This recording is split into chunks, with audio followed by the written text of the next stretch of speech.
Next, we have Dalia Mogahed. She is the research director or director of research at the Institute for Social Policy and Understanding. She is the author of Who Speaks for Islam? Co-author with John Esposito, What a Billion Muslims Really Think.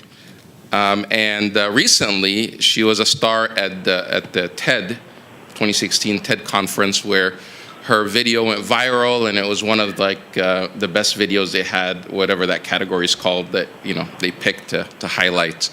And so go ahead and give a warm welcome to Dalia Mogahed. Thank you. Good morning, everyone, and congratulations for making it here through DC traffic. We're already on a successful note. I want to build on what Professor Esposito laid out in terms of some of the drivers of Islamophobia in terms of media depictions. 100% of Fox News coverage of Islam is negative. I'm pretty sure that they would take that as a point of pride, that they might actually repeat that on their show to show that they are truly, what's the word, balanced and fair and balanced. Fair and balanced, right. So what I'd like to do is build on that by talking about the implications of that kind of media coverage.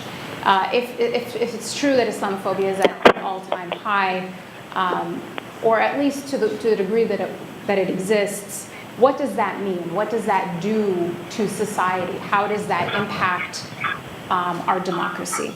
And then I actually want to end with some thoughts on what to do about it. Okay? So I want to start with a really interesting study I became familiar with recently it's research at the University of Pennsylvania led by Dr. Emile Bruneau. And what he's done is he's looked at sentiments that are linked to behavior. So for example, he found that believing all Muslims are the same, that all Muslims are homogenous, does not actually link to behavior, does not link to support for, say, the Muslim ban, or support for aggression against Muslims in terms of military intervention. But there are certain messages that when people hold these beliefs about Muslims, they do link to consent for anti-Muslim policies. And here's the three main things, that if you believe these things, you are much more likely to, say, support the Muslim ban. A, collective guilt. If you believe that Muslims are collectively guilty for individual acts of terrorism carried out by a Muslim, then you're more likely to support these bad policies. Two, the dehumanization of Muslims. What does that mean?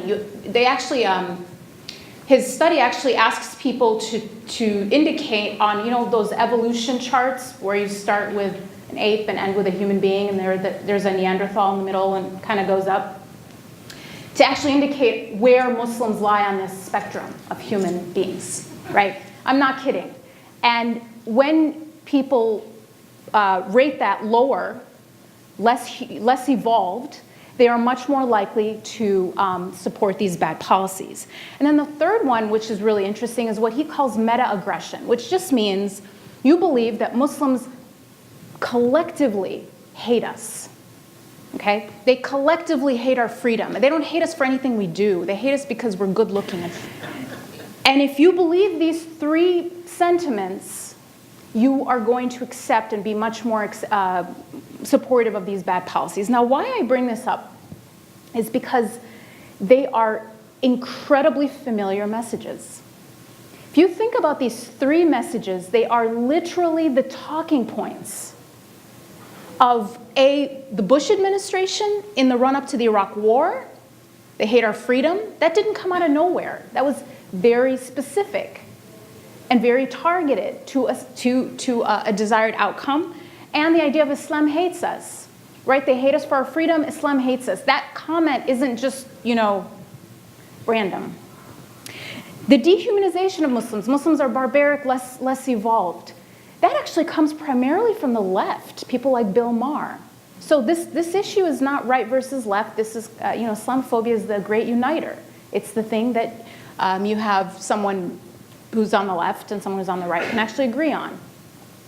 So these messages are not harmless. These messages around, Muslims collectively are less evolved, less enlightened. They're not like us in their desire for freedom and democracy. They're not harmless. They manufacture consent for bad things happening to Muslims. And then the idea of collective guilt, my very favorite one. When you hear people saying Muslims have to do more, that is thinly veiled code for Muslims are collectively guilty. And when you press this message over and over, people are more likely to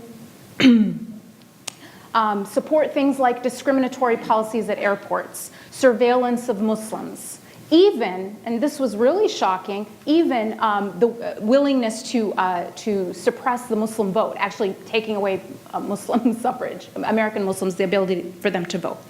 I want us to be really careful with these three messages, and this was such a light bulb, because when we're thinking about how to address this problem, I think a lot of times very well-intentioned people go about it the total wrong way.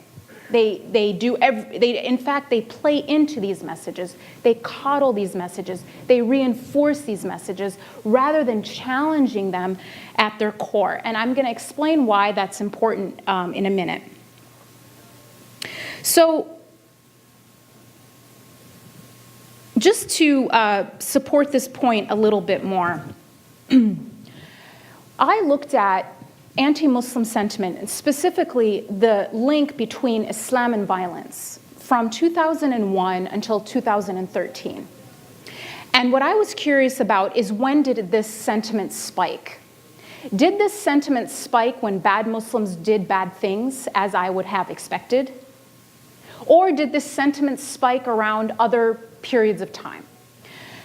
And what I found, and it's just public opinion data that anyone can look at and look at a time trend, is this sentiment of connecting Islam to violence spiked 3 times during this period.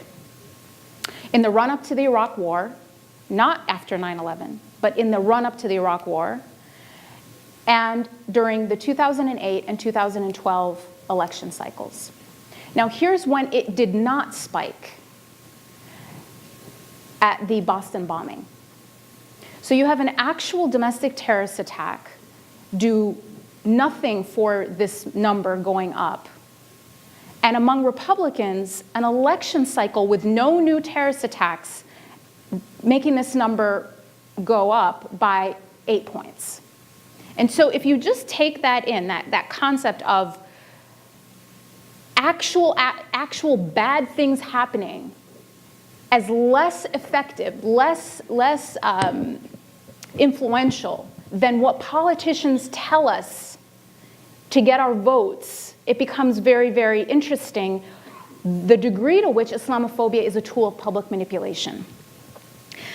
Now, to round out that thought, consider the fact that Trump voters, right? So we've now studied Trump voters, I think, more than we've studied any other group of people ever in the history of our civilization. We know a lot about them. One thing we know is that in fact, the strongest predictor of voting for Trump is holding anti-Muslim, anti-immigrant, and anti-black views. No, it is not economic anxiety. I am so sorry to disappoint all of the people who want to think that. It's not. In fact, the vast majority of white, listen to all their demographics, the vast majority of white working class voters who say, this is important, the economy is the most important thing to them, voted for Hillary. Yes, 75%. I didn't say the vast majority of white working class voters, period, but those who said economy was the most important thing voted for Hillary. So no, that is not why people voted for Trump, and this is just the facts.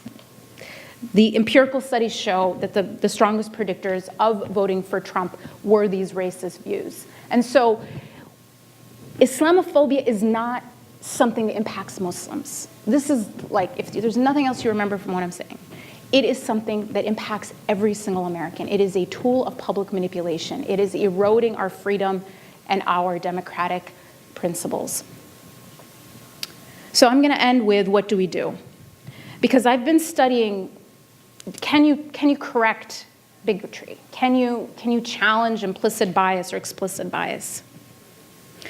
And the answer is there's now good research to suggest that the way to deal with this issue, because it is a tool of manipulation, is to simply make people, well, you give them two tools. You make them aware of it.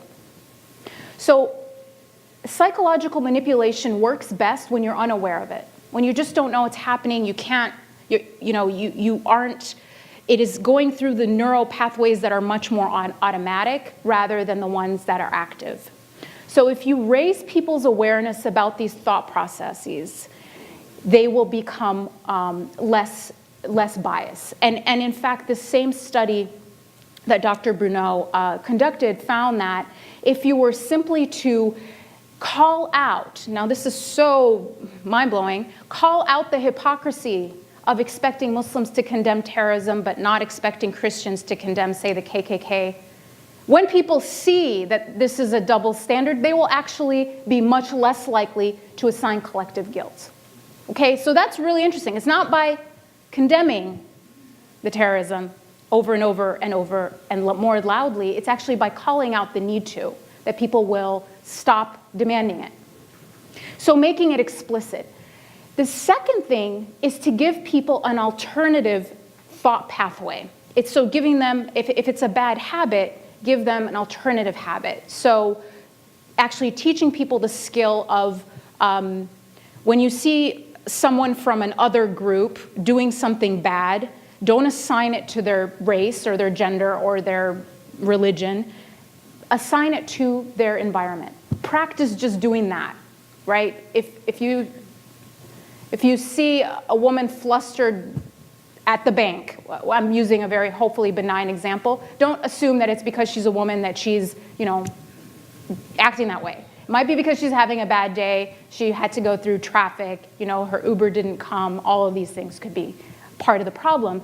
The way that if you were a white man, you might assign those same excuses if that were a white man doing that behavior. So the idea of making people aware of the bias and then giving them an alternative way to think when they might be tempted to go into their automatic pathways that they've been conditioned to have. I'll end there. Thank you. Thank you, Dalia.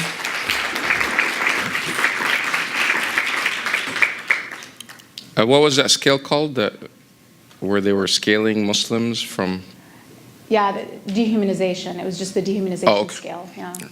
At the end, we're going to have a secret survey of same scale for the current administration and see where how they review that.